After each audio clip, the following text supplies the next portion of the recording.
Olá, eu quero cumprimentá-lo, eu quero saudar você com a graça, com a paz de Cristo Jesus, nosso Senhor, o nosso Salvador.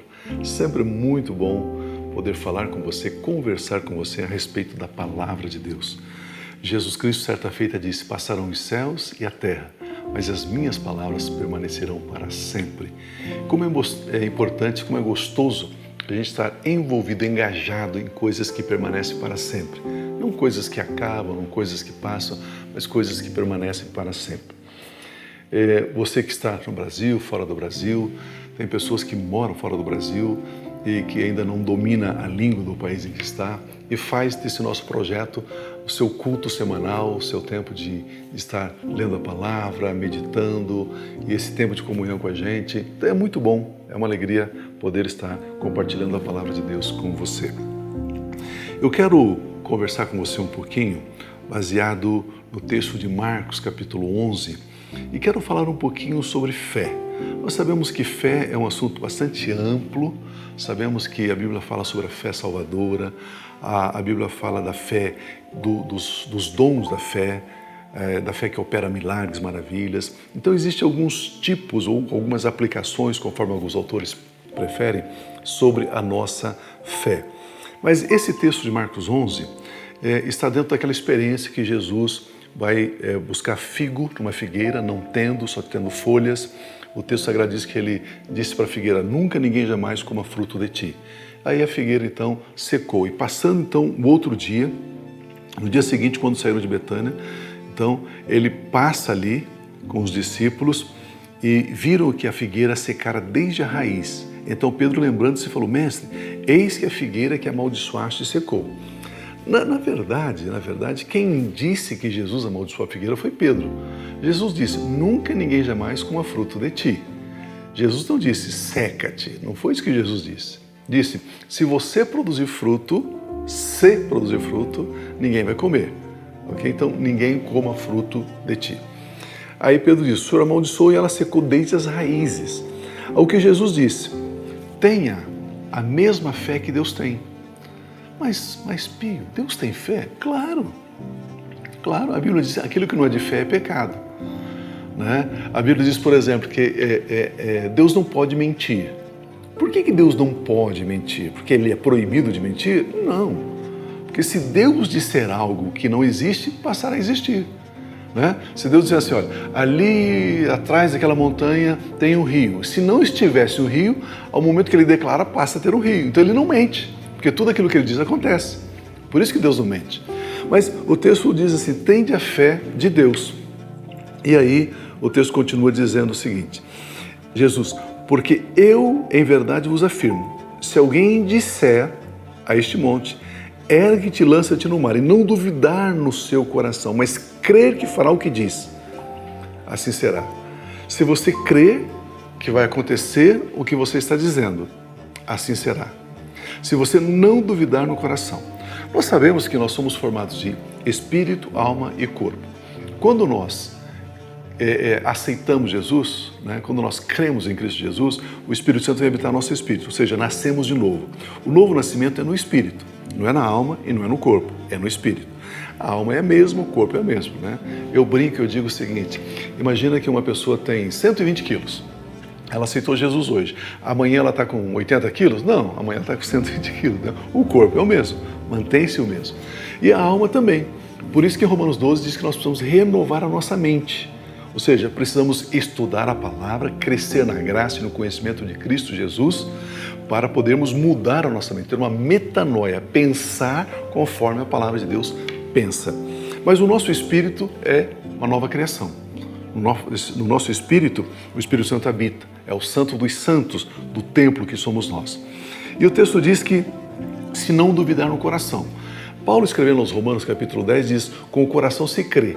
E sempre que você ler no Novo Testamento a palavra coração, você pode vincular espírito. Coração é igual a espírito. Tem um ou outro versículo que não refere-se ao espírito, mas a maioria das vezes é espírito. Então, para você não ficar aí na dúvida, né? Será que no grego aqui é o nosso espírito ou não é o nosso espírito? Então, é o espírito. Fica mais fácil, simplifica para você. E aí o texto diz: se você não duvidar no coração, se você não duvidar no seu espírito. Eu posso duvidar com a minha mente e crer com o meu coração. E acontece. O que eu não posso é crer com a minha mente, ter um assentimento, uma concordância com a minha mente e uma dúvida no coração. Porque se eu duvidar no coração, não vai acontecer. E o texto é muito claro, ele diz, se você crer, ok? E não duvidar no seu coração, mas crer que fará o que diz.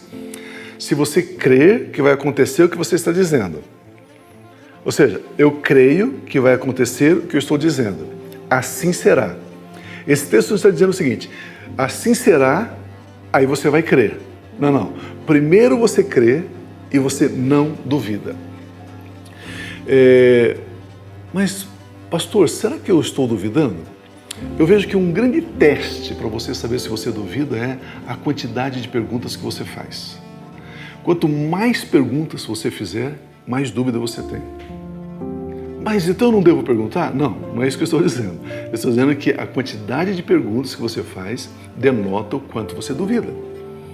Existem algumas coisas que eu não sei. E eu agora vou ficar perguntando.